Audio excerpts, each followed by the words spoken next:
Welcome to Let's Cruise. Discover the wonderful world of cruising with Enjoy the View Travel. Welcome to Enjoy the View Travel. I'm Brittnye Farley, and in this series, we're going to be discussing all things cruising: ocean versus river, what cruise lines I partner with, how to pick a cruise, what is involved with booking, accommodations, activities, destinations, food and beverage, and so much more. Let's cruise. In part one of our Let's Cruise series, we're going to talk about what cruise lines that I partner with and also how to pick what cruise to go on. So, as you can see right here, this is the list of the top cruise lines that I partner with. So, I'm with a host agency, and what that means is that the host agency has a list of preferred suppliers. These are all preferred cruise line suppliers for us. If you will notice, there are two cruise lines on here that are missing. One of them being Carnival Cruise Lines. So that is a cruise line that we are not able to book. And also MSC is another. So we do not book either of those cruise lines. And there's still a very wide variety of cruise lines that we do offer. Celebrity Cruises, Cunard, Disney Cruise Line, Norwegian Cruise Line, Princess Cruises, Holland America, Oceania Cruises, Regent Seven Seas, Amma Waterways, Royal Caribbean, Silver Sea, Sixth Man, American Cruise Lines, Seabourn, Viking, and Virgin Voyages. So lots to choose from. Everything from family friendly all the way to adult only. So lots and lots of things to look at. Any of these cruise lines that you are interested in, please let me know. I can get you information on all of those. So let's move on and let's talk about how you would pick a cruise to go on. Okay, so let's talk about how we pick that cruise. First off, you want to start thinking about destinations. Maybe you have some exotic destinations that you want to go on. The great thing about a cruise is that it allows you to visit multiple destinations in one vacation. So make a list of destinations that you want, and then you can see if we can find a cruise that includes, some of those destinations.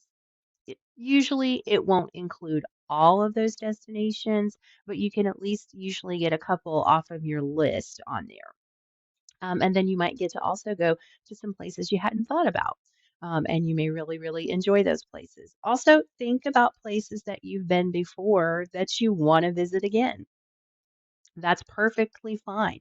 There are some people who go on Caribbean cruises every year and they go to the same destinations because they love those destinations and visiting those countries.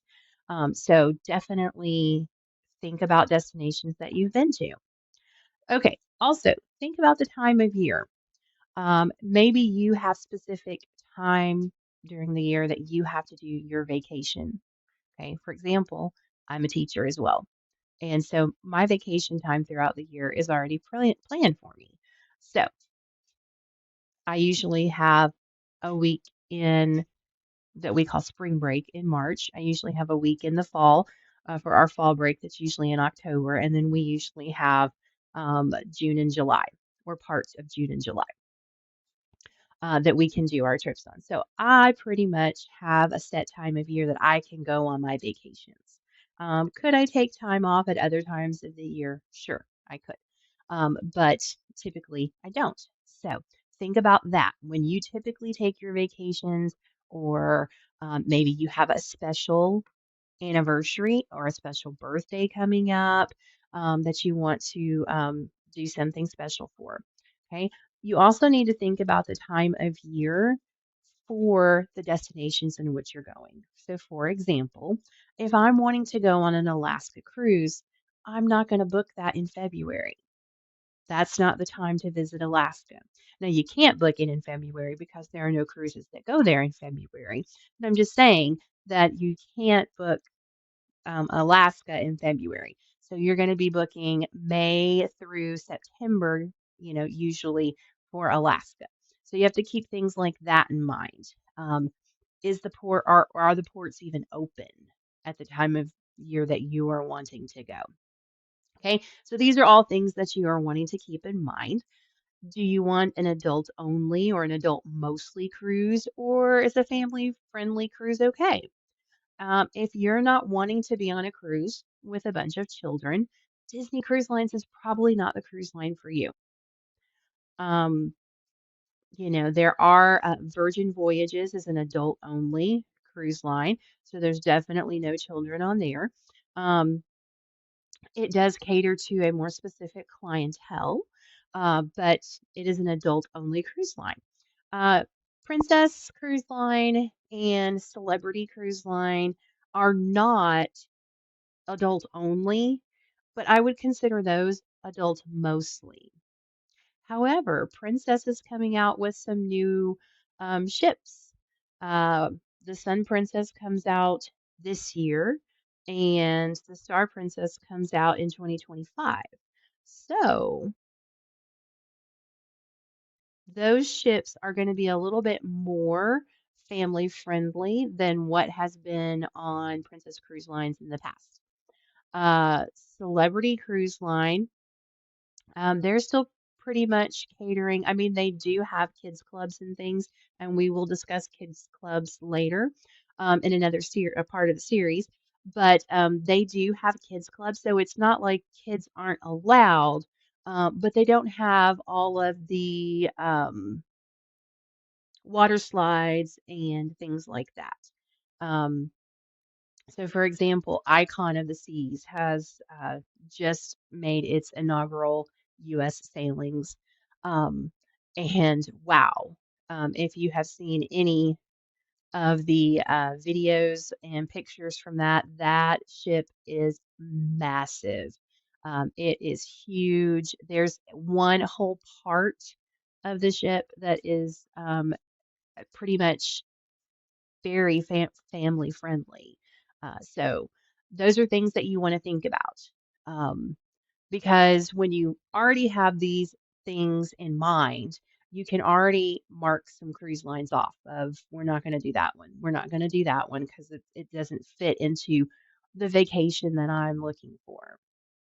Maybe you are going on a vacation with your family.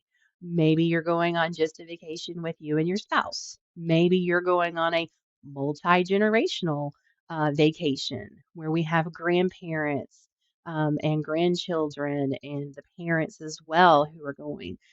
So those are things to consider. Also, budget. Budget is very big to consider when you're deciding on a cruise to go on. And then also, you want to think about some things like, do I need to fly or can I drive? That's going to depend on what port you leave out of. Um, if you're leaving out of a port here in the US, you have the opportunity to drive, depending on how far you are from it. Obviously, if you're leaving from a port overseas, like in Europe, then you're going to have to fly to that. So, those are some other things that you want to consider because that will add to your budget. A couple other things to consider are passports. Do you need passports? There are some cruises that you would not need a passport for. Um, I think they're called closed loop cruises. So that means that they leave from the US port and return to a US port. Um, and those you can get by with a birth certificate. However, um, as a travel advisor, that is something I do not recommend because if you were to have a medical emergency, and let's just say that you're on a closed loop cruise from Miami and you're going down to Cozumel, okay, Mexico. You have a medical emergency. They remove you from the ship in Cozumel, and you're going to need to be flown home for further medical treatment. If you do not have your passport, this has now become much more difficult uh, without your passport. So that is one reason why. So yes, you can And 9 times out of 10, there is not going to be a medical emergency um, for you or anybody that you're traveling with.